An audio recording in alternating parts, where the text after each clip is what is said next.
Europe 1, un temps d'avance. Europe 1. Le grand direct de l'actu, Jean-Marc Morandini. Avec l'invité de 10h45, c'est Franck Marguin, conseiller régional d'Île-de-France, vice-président du Parti chrétien-démocrate, alors que pour lutter contre les inégalités sociales, des voix s'élèvent pour un retour de l'uniforme dans les écoles publiques françaises. Partisan d'un uniforme moderne, dit-il, propre à chaque établissement, Franck Marguin estime que les enfants sont esclaves de notre société de consommation et de dictature de marque. Vous pouvez réagir et l'interroger au 3921 pour ou contre le rétablissement de l'uniforme à l'école. Franck Marguin, bonjour. Oui, bonjour Jean-Marc. Merci d'être en direct avec nous sur Europe 1. Merci de me recevoir. C'est pas un peu vieillot, ça, d'avoir cette idée des enfants esclaves de la société de consommation, des marques, c'est juste la vie d'aujourd'hui, quoi.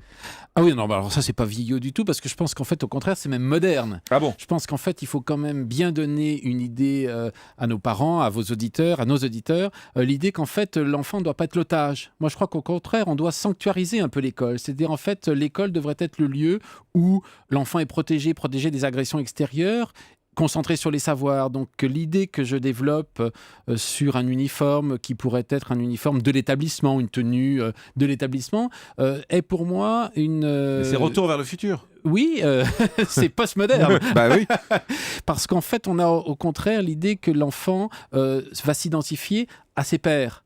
Et en fait, va constituer un groupe social avec des liens. Et ces liens vont pas être distendus par toi, tu as des Nike, pardon, je ne dois pas dire sur une antenne des marques, mais toi, tu as ci, toi, tu as là. On l'a déjà, si vous voulez, cette différenciation, on le voit bien par les bijoux, par les coupes de cheveux. Donc, ces différenciations existent parce que tous ces philosophes ou ces pédopsychiatres intellectuels qui nous expliquent qu'en fait, le retour de l'uniforme, c'est au contraire le mais formatage. Les gens sont différents, exactement. Les gens sont différents. Et on ne peut pas habiller tous les gens pareil. Mais les gens sont différents, mais je vous rappelle que le temps scolaire n'est pas tout le temps de la vie, d'abord, premièrement. Donc la différence peut s'exprimer à l'extérieur de l'école, elle peut s'exprimer dans d'autres activités, mais le temps de l'école, c'est-à-dire le temps de l'apprentissage du savoir, devrait faire abstraction de ces différences. Moi, vous savez, je suis un enfant de la République, j'ai été à l'école publique, et on avait, alors ça c'était un peu triste, je le reconnais, la blouse, mais l'idée... C'est ce que vous voulez remettre ? Non, vous voulez remettre des blouses ? Surtout pas la blouse. Alors c'est quoi l'uniforme ? Soyons concrets dès le début. Soyons concrets, un polo à l'école, à les filles d'école l'été. Enfin, il va y avoir le polo Lacoste et le polo Monoprix, non, quoi. Bah justement, c'est décidé avec le professeur. Ça, c'est le polo à l'effigie de l'école. Voilà. À l'effigie de l'école. Voilà. Je pense qu'il faut redonner aux enfants la fierté de leur école. Vous savez, pourquoi les enfants sont fiers de leur club sportif ? Pourquoi ils sont fiers de leur équipe de foot ? Pourquoi ils arborent avec beaucoup de joie un t-shirt de leur équipe ? Pourquoi ils n'arboreraient pas avec beaucoup de joie un polo de leur école ? Pourquoi les jeunes filles n'arboreraient pas également un polo avec fierté et un pull l'hiver ? C'est en fait cette idée un peu toute faite de dire que si jamais on donne l'uniforme, alors vraiment là, on est dans le retour au passé. Non, moi je pense qu'on a une vision d'avenir parce qu'aujourd'hui, si vous voulez, le vrai problème de l'école, d'ailleurs on le voit bien, c'est pas une rentrée scolaire qu'on a aujourd'hui, c'est une sortie.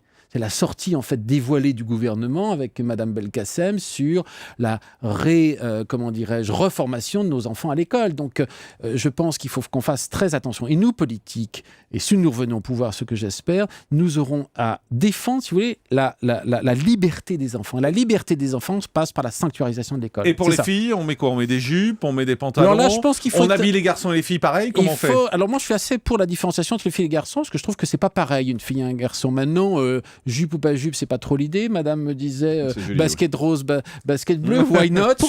Non, mais je pense qu'il faut laisser surtout le choix aux proviseurs, aux professeurs et puis aux parents. Pourquoi pas donner enfin une circulaire d'État qui permettrait aux écoles de s'organiser en fonction de ce qu'ils veulent faire au niveau vestimentaire. En revanche, on enlève aux enfants la liberté de s'habiller. Non, on leur donne la possibilité d'être exclus du monde de la consommation. On enlève aux enfants la possibilité de s'habiller comme ils le veulent. Ça, c'est la manière dont vous le présentez. Moi, la non, manière mais c'est dont un je fait. présente. C'est un fait. C'est pas ça parce qu'ils qu'ils peuvent plus s'habiller comme ils le veulent. Non, ils s'habillent comme le veulent eux-mêmes, les parents et les enfants. Non, parce qu'ils peuvent choisir. On peut avoir des conseils représentatifs dans les écoles et les enfants dire oui, moi je veux un t-shirt plutôt comme ça ou plutôt un polo. Ils auront dans une gamme de choix la possibilité d'être participants à leur choix. C'est pas le retour du fascisme. Hein. C'est au contraire dire voilà, vous êtes partie prenante de votre avenir, vous êtes partie prenante de votre système. Nous vous aidons à vous protéger. C'est ça plutôt qu'il faut regarder. Allez, faut-il rétablir l'uniforme à l'école, un uniforme moderne hein, vous l'avez compris, c'est pas la blouse grise, ça a été très clair. 39-21, standard d'Europe 1. Bonjour Cyril. Oui, bonjour Jean-Marc. Donc je voulais réagir par rapport à cet uniforme en fait, sachant que j'ai 28 ans, donc on peut pas dire que je suis un vieux de la vieille qui a connu l'uniforme et qui veut le retour de l'uniforme, mais pourtant Ayant vécu en Angleterre, j'ai pas vu de traumatisme par rapport aux gamins qui portaient un uniforme. Je partirai un peu sur ce qu'a dit l'interlocuteur précédent. Effectivement, il y a une identification de l'élève par rapport à l'école, à sa classe.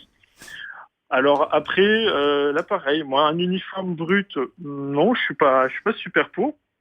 Mais pourquoi pas, oui, un pantalon identique à tout le monde, un polo de la même couleur. Tout ça, sans partir dans effectivement l'excès de l'uniforme, de la blouse, etc. Il y a quand même une marge qui mériterait d'être explorée, mais en associant les parents et puis les professeurs. En Angleterre, on est même avec des vestes de costume, des chemises blanches, avec des voilà. cravates à l'effigie de son école. Alors, Oui. c'est exact, oui. Il y a l'uniforme, la cravate, la jupe, même les petits nœuds dans les cheveux. Parfois, il y avait les logos. Donc, Et vous êtes pour aller jusque-là, Cyril ? Non, du tout. Non, là, on n'est pas du tout dans le même contexte. Moi, juste, comme j'ai dit, voilà, un pantalon de la même couleur pour tout le monde, un polo de la même couleur, sans logo, sans veste. Non, là, ça va trop loin. Et de toute façon, là, en France, on n'est pas prêt pour ça, puisque c'est un débat qui revient régulièrement et qui cristallise toujours autant de tensions. Donc non, effigie, non, pas du tout. Ouais. Et puis de toute façon, ni les parents ni les écoles ont les moyens d'investir là-dedans. Franck Marguin, le modèle anglais avec ses... Alors moi j'étais en Angleterre, chic. mes enfants ont été en Angleterre à l'école. Dans les écoles publiques, ils ont également l'uniforme. Dans les écoles privées, c'est des uniformes un peu plus chers. Donc là, on pourrait débattre de l'accès, si vous voulez, social. Veste, cravate, mais tout ça, par exemple, non, ou pas, moi je me souviens, mon fils avait un suite. Suite avec, en gros, Manor School, dans l'école où il était. Et il avait une fierté parce que tous ses petits camarades, en fait, alors là, c'était des couleurs qui différenciaient les filles et les garçons. Les garçons étaient en jaune et vert et les filles, je crois, étaient en bleu et je sais plus quoi. Et alors, on avait ce sentiment, si vous voulez, qu'ils faisaient partie d'un club. Ils étaient fiers. Moi, ce que j'essaye de dire ici, c'est redonnons à nos enfants la fierté d'appartenir à leur établissement. Que les enfants de Prévert à Sarcelles soient aussi heureux que les enfants qui sont à l'école dans le 16e ou à l'école à Lyon ou à Marseille. Ouais. C'est ça en fait. Ça s'appelle le monde de oui-oui, ça en fait. Non, c'est pas le monde du oui-oui, c'est le monde au contraire des gens qui enfin trouvent dans l'école la manière de s'épanouir sans avoir un marquage social dès leur naissance. 39-21, merci Cyril. Annick, bonjour. Oui, bonjour. Bienvenue sur Europe 1. Vous êtes également pour ce port de l'uniforme. Oui, tout à fait. Ça fait très longtemps que je pense qu'il faut revenir à ça. Pour la bonne raison qu'on n'arrête pas de parler de l'égalité des chances.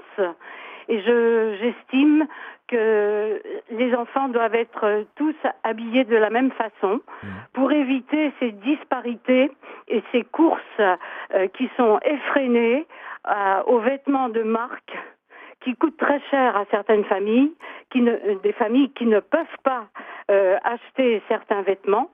Et il y a des différences énormes et je trouve que ça serait une façon de rétablir une sorte de sérénité et d'égalité. Mais Annick, du coup, ça n'existera plus dans l'école, mais ça existera à l'extérieur. C'est-à-dire le week-end ou le mercredi après-midi, les gamins seront quand même avec cette course de vêtements. Oui, bien sûr, mais dans la mesure où ils seront extraits du milieu scolaire, ça sera différent. Ouais. Je pense qu'en milieu scolaire, il faut justement essayer de gommer certaines différences. Et puis maintenant, c'est adopté dans pratiquement tous les pays. Et moi, dans divers pays, j'ai vu des uniformes qui sont tout à fait ravissants et qui sont pas du tout... comment dire, ringard et pour les enfants et qui les mettent pas en difficulté. Et je trouve qu'au contraire, c'est sympathique de voir une sortie d'école avec tous les gamins habillés de la même façon. Merci Annick de l'avoir dit sur Europe 1. On va prendre une jeune enseignante qui nous appelle, qui s'appelle Marie. Bonjour Marie.